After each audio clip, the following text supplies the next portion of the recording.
তোমাকে চায়, শুধু তোমাকে চায়, আর কিছু। চিত্রনায়ক সালমান শাহ বাংলাদেশের চলচ্চিত্রের শ্রেষ্ঠতম জনপ্রিয় অভিনেতা ছিলেন। আজ ১৯ সেপ্টেম্বর তার জন্মবার্ষিকী। সিনেমা জগতে মাত্র ৩ বছরের ক্যারিয়ারে জনপ্রিয়তার শীর্ষস্থান দখল করেছিলেন তিনি। আজও স্বপ্নের নায়ক খ্যাত সালমান শাহকে কেউই ভুলতে পারেনি। সালমান শাহ ১৯ সেপ্টেম্বর ১৯৯৭ সালের সিলেটের জকিগঞ্জ উপজেলায় জন্মগ্রহণ করেন। তার মূল নাম শাহরিয়ার চৌধুরী ইমন। চলচ্চিত্রে এসে নাম পাল্টে নেন সালমান শাহ।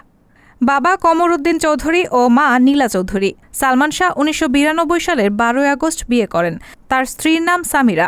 সালমান পড়াশোনা করেন খুলনার বয়রা মডেল হাই স্কুলে। একই স্কুলে চিত্রনায়িকা মৌসুমী তার সহপাঠী ছিলেন। ১৯৮৭ সালে তিনি ঢাকার ধানমন্ডি আরব মিশন স্কুল থেকে ম্যাট্রিক পাশ করেন। পরে আদমজী ক্যান্টনমেন্ট কলেজ থেকে ইন্টারমিডিয়েট ও ধানমন্ডির মালেকা সায়েন্স কলেজ থেকে বিকম পাশ করেন। একটা সময় সিনেমা পাড়ায় সালমান শাহ আর শাবনূরকে নিয়ে হর হামেশায় কথা হতো, লেখা হতো। কেউ কেউ ভাবতেন এই জুটির মধ্যে রয়েছে প্রেমের সম্পর্ক। ব্যাপারটি পরিবার পর্যন্ত গিয়েছিল। এমনকি সালমান শাবনূরের ঘনিষ্ঠ সম্পর্কের কারণে সালমানের মৃত্যুতে নাম এসে জড়িয়েছে চিত্রনায়িকা শাবনূরেরও।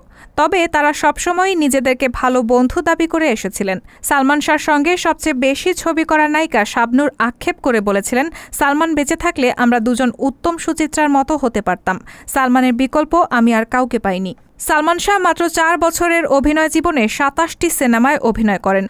১৯৯৩ সালে চলচ্চিত্রে তার অভিষেক হয়। তার অভিনীত প্রথম চলচ্চিত্র সোহানুর রহমান সোহান পরিচালিত কেয়ামত থেকে কেয়ামত।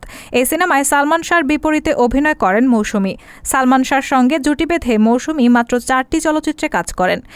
এরপর প্রয়াত অভিনেতা ও পরিচালক জহিরুল হক পরিচালিত তুমি আমার সিনেমায় সালমান শাহ ও শাবনূর প্রথম জুটি বাঁধেন।